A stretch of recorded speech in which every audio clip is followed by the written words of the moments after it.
Hi hello నమస్తే, ఇది మన యూట్యూబ్ ఛానల్. ముందుగా మీరు మన ఛానల్ని చూస్తున్నట్లయితే మన ఛానల్ని సబ్స్క్రైబ్ చేయండి.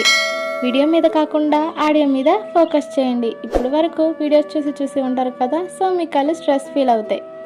మన కళ్ళని మనమే ప్రొటెక్ట్ చేయాలి కదా, అందుకే కళ్ళు మూసుకొని వినడానికి ట్రై చేయండి. మాట్లాడడం ఒక కళ. ఒక్క మాటతో మనం వారికి మిత్రులుగా అవ్వచ్చు, అదే మాటతో శత్రువులుగా కూడా అవ్వచ్చు. అంతెందుకండి, ఒక్క మాట మన చరిత్రనే, మన భారత చరిత్రనే మార్చేసింది. డూ అండ్ డై, బతకండి లేదా చావండి. ఈ ఒక్క మాటతో ఎంతమంది ప్రభావితం కాలేదు స్వాతంత్రం కోసం. The art of public speaking గురించి చాలా బుక్స్ వచ్చాయి, కానీ ప్రైవేట్ స్పీకింగ్ గురించి రాలేదు. ఎదుటి వ్యక్తితో మంచి సంభాషణ జరపడానికి ఈ కింది విశేషాలు కావాలి. పైకి ఇది చాలా చిన్న విషయంగా కనబడుతుంది, కానీ ఇందులో ఇంత సైన్స్ ఉన్నదా అని విశ్లేషించిన తర్వాత తెలుస్తుంది. ముఖాముఖి.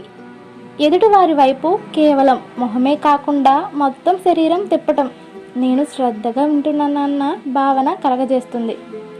కుతూహలం, ఎగ్జైట్మెంట్. ముందుకు కూర్చుని వినడం, శ్రద్ధగా వినడమే కాకుండా నేను అర్థం చేసుకుంటున్నాను అన్న భావాన్ని కలగజేస్తుంది. మోస్ట్ ఇంపార్టెంట్, కళ్ళు. అవతలి వ్యక్తి ముఖ్యమైన విషయం చెప్తున్నప్పుడు కళ్ళల్లోకి చూడడం, తను చెప్పవలసి వచ్చినప్పుడు కూడా అలాగే చేయటం. అప్పుడు ఆ విషయం మనసులోకి చొచ్చుకుపోతుంది. 4. ముఖభంగిమ. అవతలి వారు మాట్లాడే టాపిక్లో ఉన్న భావాన్ని బట్టి ముఖభంగిమాలు మారుస్తూ ఉండాలి, ఎక్స్ప్రెషన్స్ మారుస్తూ ఉండాలి. కొందరు గమనించండి, విమర్శించినా జోక్ వేసినా ఒకేలా ముఖం పెడతారు, ఏ భావము ప్రకటించరు. వారితో సంభాషణ బోర్ కొడుతుంది. ఇప్పుడు వాళ్ళు చాలా ఎమోషనల్గా చెప్తున్నారు అనుకోండి, మనం కామెడీ ఫేస్ పెట్టి వింటే ఏంద్రా బాబు ఎందుకు చెప్పాం వీళ్ళకి అనుకుంటారు. అలా చేయకూడదు. 4. రిజర్వ్డ్నెస్. మాట్లాడవలసినప్పుడు మాట్లాడలేకపోవడాన్ని ఇంటర్వర్షన్, ముభావితం అంటారు. మాట్లాడవలసిన దానికన్నా ఎక్కువ మాట్లాడే వారిని ఎక్స్ట్రావర్డ్స్, వదరబోతులు అంటారు. అవసరమైనప్పుడు మాత్రమే మాట్లాడేవారిని రిజర్వ్డ్, ముక్తసరి అంటారు. అవతల వారి స్వభావాన్ని బట్టి మన పద్ధతి మార్చుకోవలసి ఉంటుంది. ఇద్దరు ఇంట్రోవర్ట్స్ అయితే మౌనమే నీ భాష ఓ మూగ మనసా అని పాడుకోవలసి ఉంటుంది. ఇద్దరు ఎక్స్ట్రావర్ట్స్ అయితే అక్కడ శబ్దం తప్ప అర్థం ఉండదు. అయితే అక్కడ ఏమైందంటే నేను చెప్తా, అయితే అక్కడ ఏమైందంటే అని అంటారు చూడండి, అలాగా. తర్వాతది తల ఊపటం. అవసరమైనప్పుడు తల ఊపుతూ అవునా, నిజమే, మీరు చెప్పింది కరెక్ట్ అండి, అసలు నాకు అర్థం కావట్లేదు, ఇలాంటి మాటలు అవతల వారికి ఉత్సాహాన్ని ఇస్తాయి. తర్వాతది ప్రతిస్పందన. పైన చెప్పినదంతా వినడం గురించి. ఇక మాట్లాడడం గురించి వస్తే అన్నిటికన్నా ముఖ్యమైనది ప్రతిస్పందన. ఎప్పటి వరకు మౌనంగా ఉండాలి, ఎప్పుడు మాట్లాడాలి, ఎంత మాట్లాడాలి అన్న విషయాలు ఈ విభాగంలోకి వస్తాయి. అనవసరమైన విషయాలకి ప్రతిస్పందించడం, ఖండించడం, వాదించడం అనవసరం. అంతర్గత భావం. అవతల వారి మనసులో ఏముందో కరెక్ట్గా తెలుసుకొని దానికి సంబంధించిన విషయమే మాట్లాడడం మంచిది. అవతలి వారు ఏదో మాట్లాడుతూ ఉంటే మనం ఇంకేదో చెప్తుంటే భారత్ పాకిస్తాన్ ప్రధానుల సంభాషణలా ఉంటుంది. స్వరం. అన్నిటికన్నా ఇది ముఖ్యం. ఎప్పుడు మోనోటోన్, ఒకే లెవెల్లో మాట్లాడాలి. ఎప్పుడు స్వరం పెంచాలి, ఎప్పుడు డ్రామాటిక్గా మాట్లాడాలి అనేది కరెక్ట్గా తెలిసి ఉండాలి.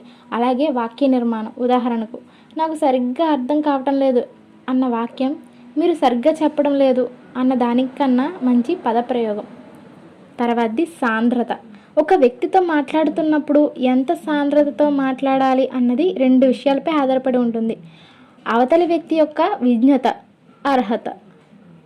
విజ్ఞత అర్హత అంటే ఇప్పుడు వాళ్ళు చదువుకున్న వాళ్ళు అయితే ఒకలా మాట్లాడాలి, చదువుకోలేని వాళ్ళు అయితే ఒకలా మాట్లాడాలి. ఇప్పుడు చదువుకున్న వాళ్ళ దగ్గరికి వెళ్ళి మన పల్లెటూరు భాషలో మాట్లాడితే పైకి కిందకి చూస్తారు.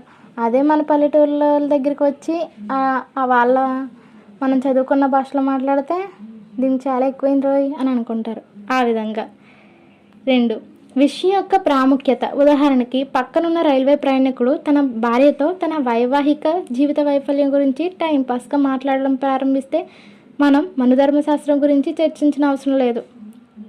తర్వాతది చొచ్చుబాటు. అవతలి వారిని ఎంతసేపు మాట్లాడనిచ్చి తను ప్రారంభించాలి అన్న విషయం కరెక్ట్గా తెలుసుకోగలిగి ఉండాలి. లేకపోతే సంభాషణ అతివృష్టి అనావృష్టిగా ఉంటుంది.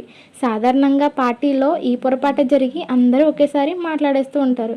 న్యూస్ చూస్తాం, ఒక పొలిటికల్ న్యూస్ చూస్తేనే చాలు ఉడు అని ఏది పడితే అదే వాగుతూ ఉంటారు. అర్థమే కాదు, ఎందుకు వచ్చిందో బాబు తలనొప్పి అని తీసి పడేస్తారు. అలా ఉంటుంది. తర్వాత ముఖ్యమైనది భాష. అవతలి వారికి అర్థమయ్యే రీతిలో మన మీద గౌరవం కలిగేలా భాష ఉండాలి.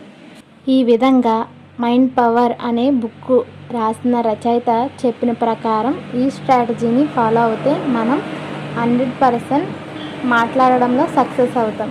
ఈ వీడియో మీకు నచ్చినట్లయితే సబ్స్క్రైబ్ చేసుకోండి, లైక్ చేయండి, వీలైతే షేర్ చేయండి. Thank you once again.